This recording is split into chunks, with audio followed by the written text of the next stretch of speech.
want to go to the races.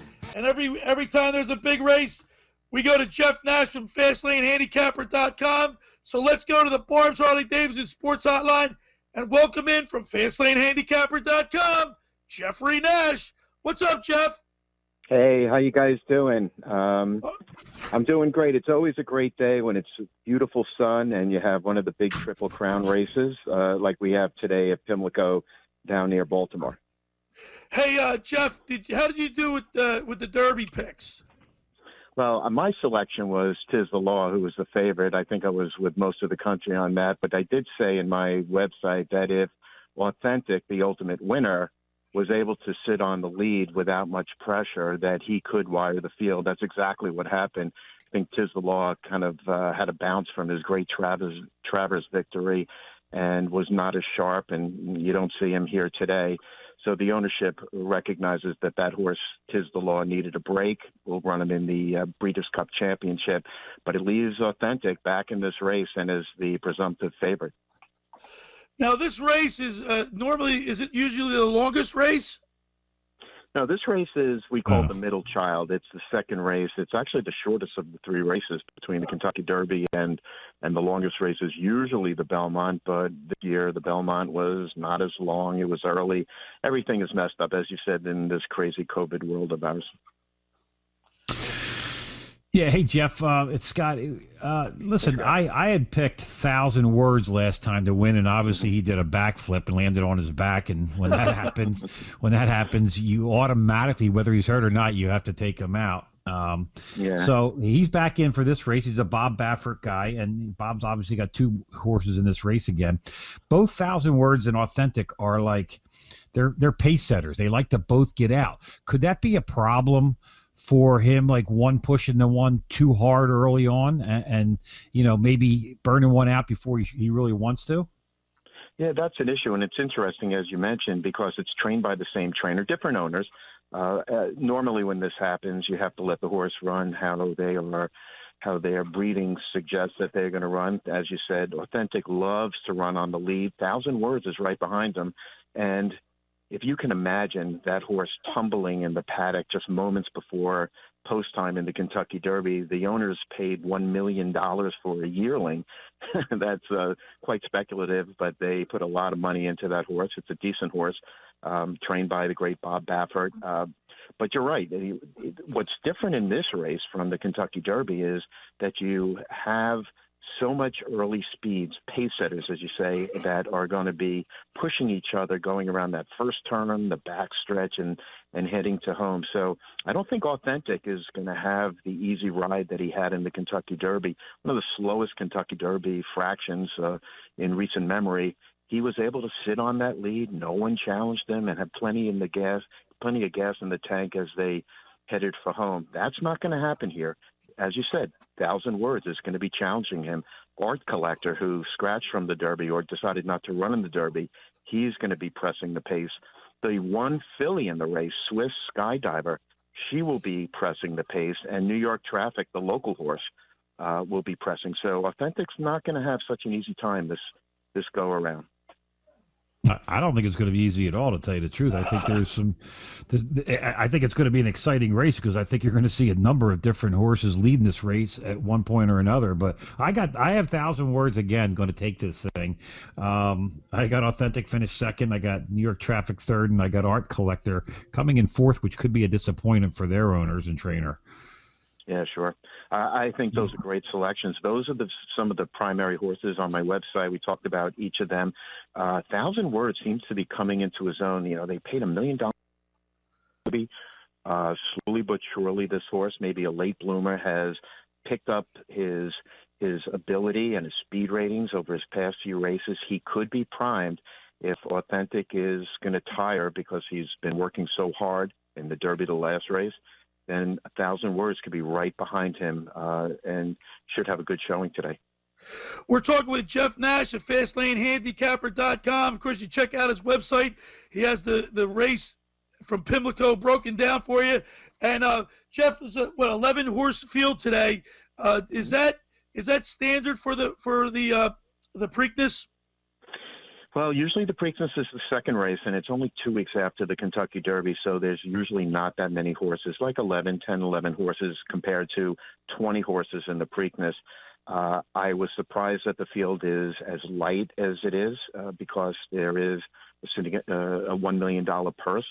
But when you have great horses like Authentic, like Thousand Words, like the Philly Swiss Skydiver, like Art Collector, you know, some owners would prefer to look at some of the other races on the card or outside of Pimlico today, thinking they have a better shot to win those races.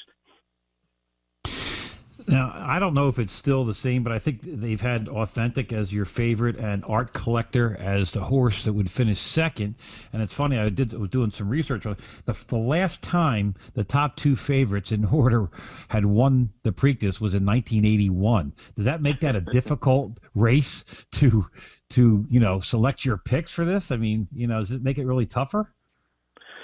Well, anytime you have such quality horses in a race, it's always tough to make the pick. The Kentucky Derby is always recognized as the toughest race to handicap because you have 20 horses running out of the gate, and it becomes a stampede, and horses get bumped and pushed, and they don't get into the right position. So that's a tough race to handicap.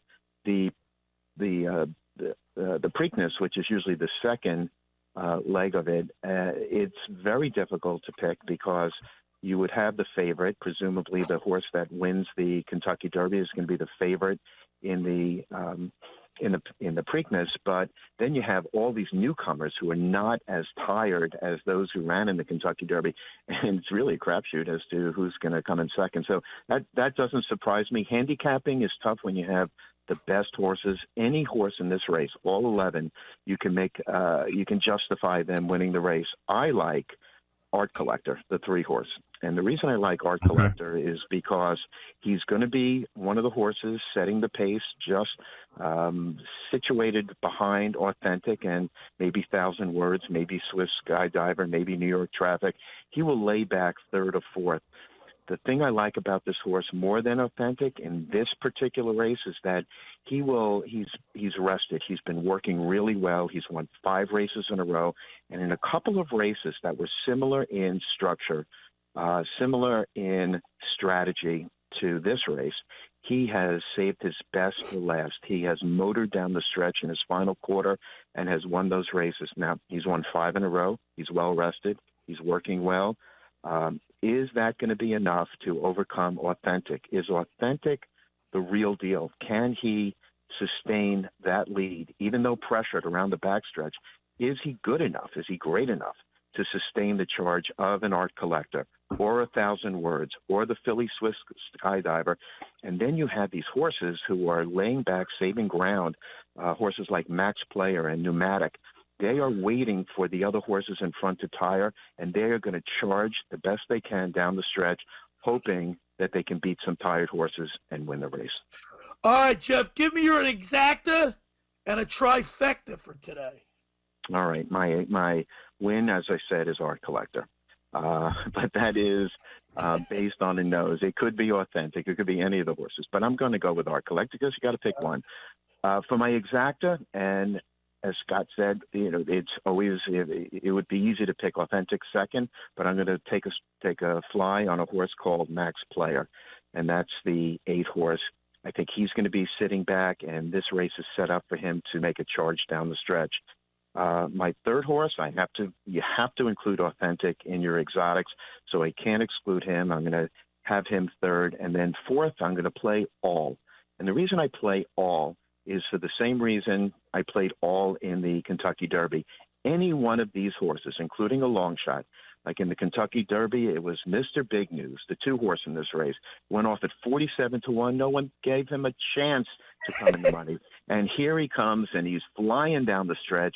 He comes in 3rd, almost comes in 2nd, and almost beats Tiz the Law.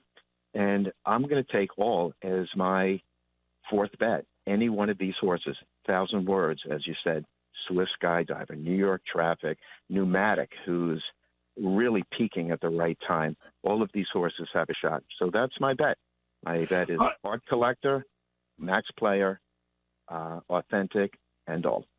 All right, Jeff, we always look forward to having you on to talk to horses now, but I want to know, when's Louis Capelli's horse going to come in? Well, Louis Capelli and we call him Lefty Louis as my handicap celeb. If anyone was wondering who that is, I have celebrity handicappers on my website, and Lefty Louis is our mutual friend. That horse hasn't won yet, so he ran last week. He finished a competitive second. So we thought 13th try was going to be a charm, not so much, but maybe the 14th try. And one final word, I do have to give a shout out to the men and women in blue in Ocean City Police Department, Brian Madison and his colleagues, who have asked respectfully no one to cause trouble at 5:30 this afternoon because I'll be watching the Preakness. Including you, Billy. Right. I think Louis' horse, if he raced in the Preakness today, he could be finishing around Billy's show tomorrow at 10 a.m. That is very positive. I know he would get lapped today if he was running in this race. Right. All right, well, listen, Jeff, we really appreciate you coming on the show and give us your expertise on Inside the Horse Racing and your picks. Of course, you can check out Jeff's website at FastlaneHandicapper.com and get all the picks. Jeff Nash, thank you so much. Thanks, guys. Good luck today in the races. All right, there's Jeff Nash on the Barb's Harley-Davidson Sports Hotline.